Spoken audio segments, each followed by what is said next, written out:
jaisatu Cheikh Ahmadou Bamba Khadimur Rasoul jonganteb alquran bi ñu duppee Cheikh Ahmadou Bamba Khadimur Rasoul le grand prix Cheikh Ahmadou Bamba international Khadimur Rasoul. lu waay di xëy mbaa mu cay gontoo ko def la mu man yàlla nay lu koy yokk ak wàññeeku kenn bëgg ko moo tax ku am xel du jëkki def lu ñàkk njëriñ waykat bu waytil lu jar way nee ko bëgguma ko man baara saa soo ma déggee maa ngi way ca la gën mbaa gaa ya gën mbaa ña baaxul ngir ñu xëy suppi ko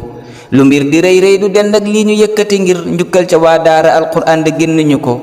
mooy jaayisab Cheikh Ahmad Bamba lee ka rafet mboolem ku yewwoo ci réew mi bul ni dégguma ko man maay ka koy joobe maa koy sol ca noppi ña tëx sàkkaaña doy loo ñu deey leen bul ni kenn yëgu ko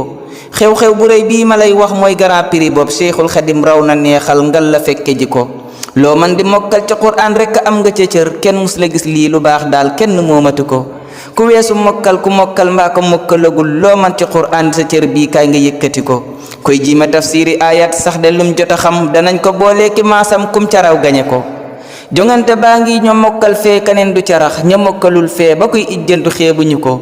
fas yéene nañ koo amal fii réew mi kenn du des mboolem fu waay bëgge Qur'an rekk woon nañu ko murit la xaadir la mbaa tijaan la mbaa di ñaseen ba sax bitig réew mi yaatal nañ ko xat defu ko